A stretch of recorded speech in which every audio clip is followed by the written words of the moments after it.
O capítulo 19 do Evangelho segundo o Espiritismo, intitulado A Fé Transporta Montanhas, aprofunda o poder da fé quando ela é bem compreendida e verdadeiramente vivida. Jesus disse: Se tiverdes fé do tamanho de um grão de mostarda, direis a esta montanha: transporta-te daqui para acolá, e ela se transportará. À primeira vista, essa frase parece impossível, como se fosse algo puramente simbólico ou exagerado. Mas o Espiritismo explica que Jesus não falava de montanhas de pedra, e sim das montanhas de dificuldades, obstáculos, limitações e medos que existem dentro de nós e na nossa vida.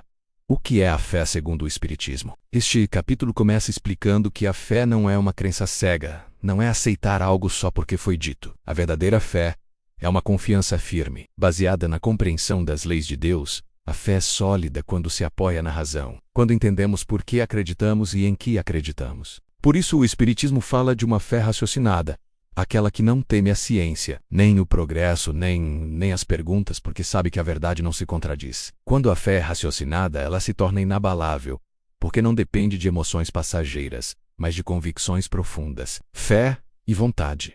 O poder de agir. O capítulo mostra que a fé é uma força que dá coragem, energia e perseverança. Quando acreditamos de verdade em algo, mobilizamos nossa vontade, nossa inteligência e nossos recursos. É assim que a fé transporta montanhas. Ela desperta em nós a capacidade de insistir, de tentar de novo, de buscar soluções, de não desistir diante das dificuldades. Não se trata de um milagre no sentido de quebrar as leis da natureza. Trata-se de usar ao máximo as leis que já existem, leis materiais e espirituais. A fé é a força que impulsiona o ser humano a ir além do que parecia possível. Fé religiosa X. Fé humana. O Evangelho distingue dois tipos de fé. A fé humana, que é a confiança nas nossas capacidades, na inteligência, na técnica, na ciência, no trabalho, na organização, é essa fé que move pesquisadores, inventores, médicos, engenheiros, educadores. Graças a ela, a humanidade avança, supera desafios, constrói, descobre e transforma o mundo. A fé religiosa, que é a confiança em Deus, na bondade divina, na justiça e na providência. É essa fé que consola, sustenta nas provas, dá sentido ao sofrimento e mostra que nada acontece por acaso. Ela nos ajuda a entender que mesmo nas dores há aprendizado e crescimento, quando essas duas fés se unem, a fé humana e a fé em Deus. O resultado é poderoso. O ser humano se torna um colaborador consciente da obra divina, trabalhando ao mesmo tempo no plano material e no espiritual. O grão de mostarda. Jesus cita o grão de mostarda, uma semente pequena que se torna uma árvore frondosa. O Espiritismo nos faz perceber que a fé começa pequena, como essa semente. Ela nasce muitas vezes como uma intuição, um desejo de crer, uma esperança vaga. Mas se for cultivada com estudo, vivência, oração, reflexão e prática do bem, ela vai crescendo, se fortalecendo e se tornando capaz de sustentar a nossa vida inteira. Esse capítulo nos encoraja a não desanimarmos se ainda nos sentimos fracos na fé.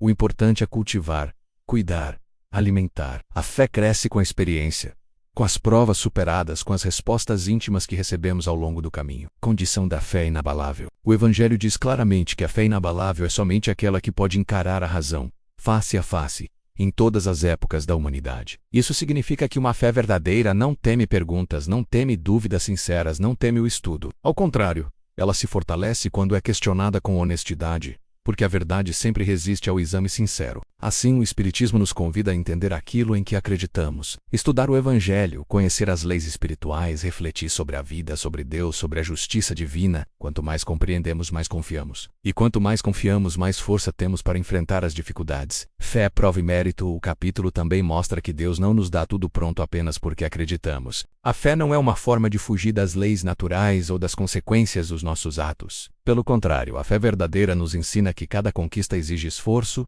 disciplina e responsabilidade. A fé não nos livra das provas, mas nos dá força para atravessá-las. Ela nos lembra que as dificuldades passam, a dor ensina, o esforço moral tem mérito diante de Deus. Nada é em vão quando vivido com dignidade e confiança. Fé e mundo espiritual. O Espiritismo amplia ainda mais o sentido da fé, mostrando que não somos apenas um corpo físico, mas espíritos imortais em processo de evolução. Quando acreditamos na continuidade da vida, na reencarnação, na justiça divina, no amparo dos bons espíritos, nossa fé se torna mais firme. Entendemos que ninguém sofre eternamente, toda dor tem um porquê e um para quê.